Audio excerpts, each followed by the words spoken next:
Welcome to Fun and Easy Kitchen Utensils Guide Part 1, presented by UnivShow. Let's take a look on day-to-day utensils, useful name. First one is knife. The spell is Knife. A knife is a sharp tool used for cutting or slicing. Next tool is spoon. The spell is Spoon. A spoon is used for eating and stirring food. Next tool is fork. The spell is Fork. A fork helps you pick up food to eat. For references of an example, you can see the pictures as well.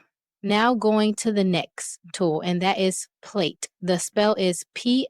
A plate holds food while you eat. Next tool is bowl. The spell is Bowl.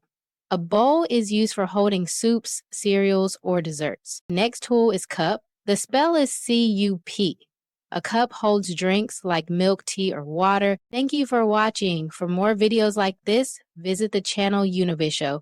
Please like, subscribe, and share the video.